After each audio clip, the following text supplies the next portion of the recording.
Potong.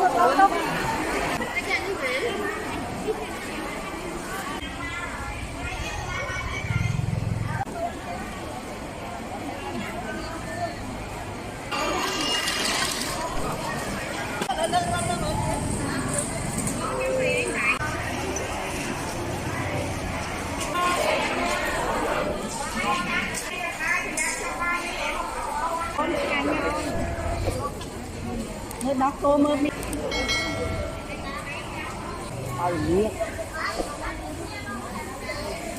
Chụp rạng tay mà bông. Chụp vô nặng hay bông.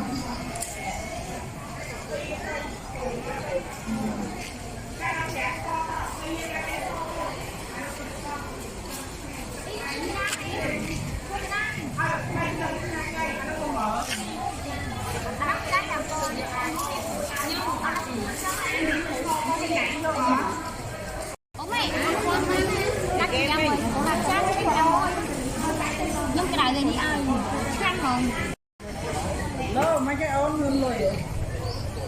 Con ơi nhà mày con, vô mà sao này? Con ngồi ai con? Con trong nhà mày gì? Con nghe trong nhà mày lô xong rồi. Kìa. Con ra. Con ngồi kia con. Con lô xong rồi. Con nghe. Mấy cảm con mày. Mấy cảm con.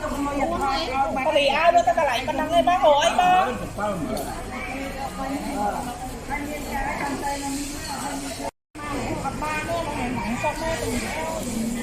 Tay thô với đánh xanh tôm cũng sang hai món mình làm lắm cho mà luôn còn làm kia than đánh xé á nhưng tay thô nè kia cho làm cái lại đánh xé ấp lại nghe cho bị phải quan cho mình buồn á à lại cái đông vậy à lại đông to lên nè cái đông to lên đi vô không ăn vô vậy mày món tay nào không thì cắt ngay cho ăn thôi món mai vô cái mai cắt sang được rồi đau đi nằm lại ra vậy cái nát đó mà nó mới chết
đừng cho cái ấy phong trộn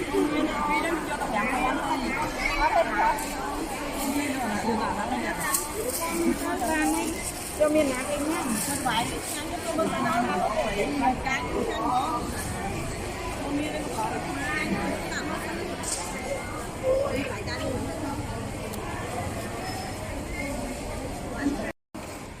kia này tao ôn ăn nhau người đó cô mơ mi đó đó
Mớn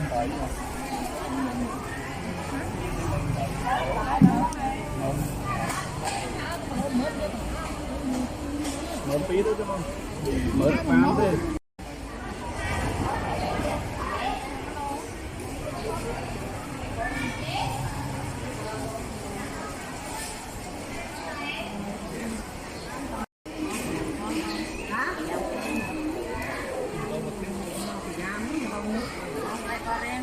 Hả?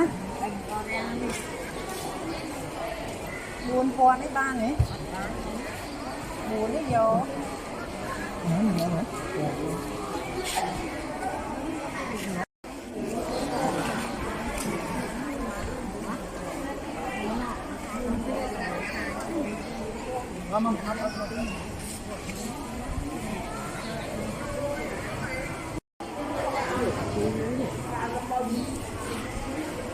Có cô nào nữa không?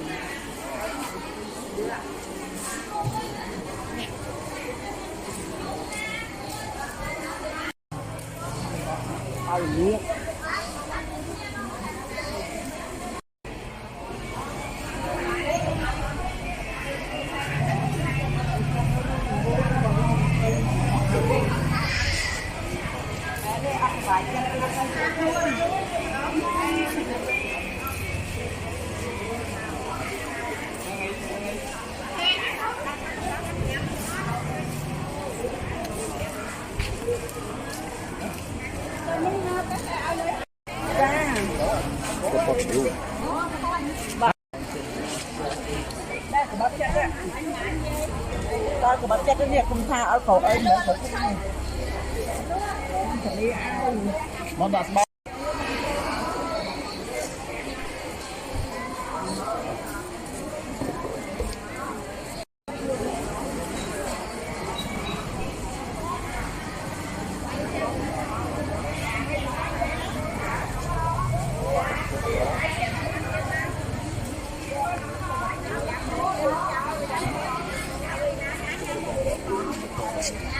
Con hả? Mưa khẩu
cô đó này.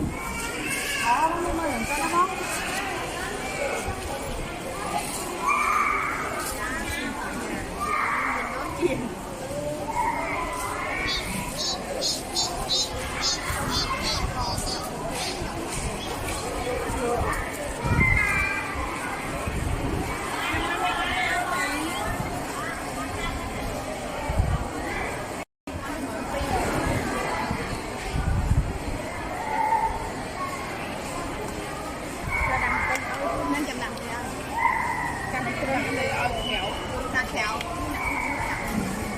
Con ăn một tê đôi chục con ăn ăn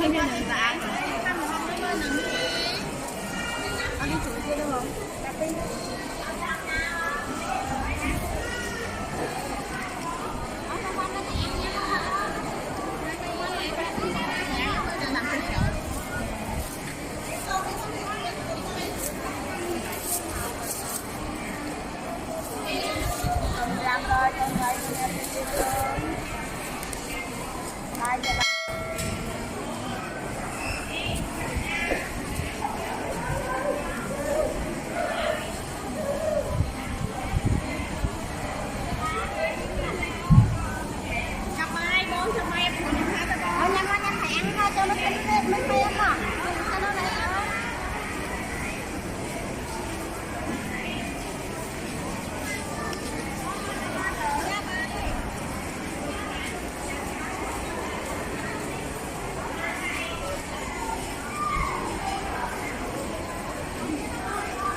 Dạ đang mua em à.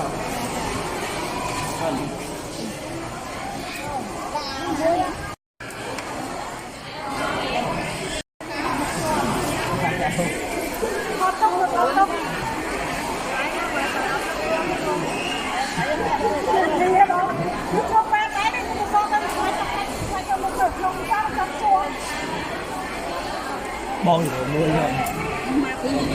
Bon slide. Nó miệng cuốn này. Con mấy? Ôi, sao ông tôi làm thế này quen ngon quá Chỉ nguyên ngon người mà bon chất đập nám mà cùng gần. Họ chặt phải lắm đấy. Chặt nôm cha, con lên cha đây đấy.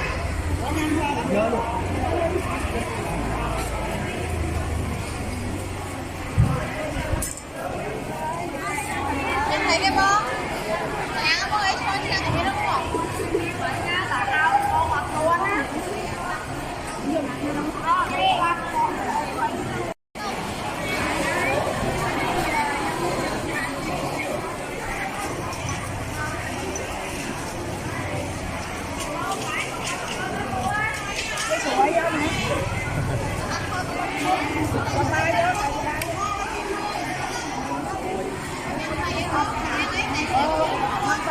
quan rồi quan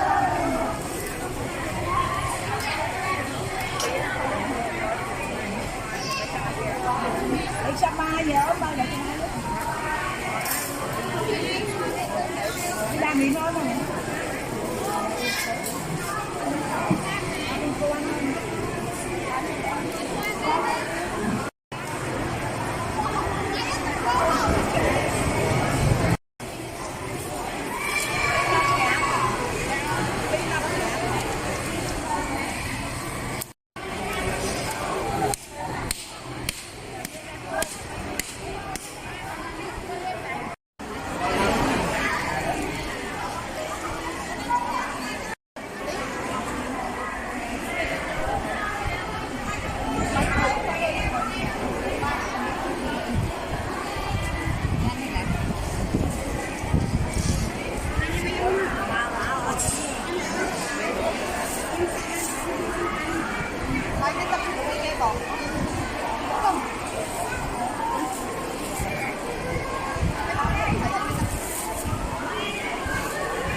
Liệt quay nhanh không á, mưa này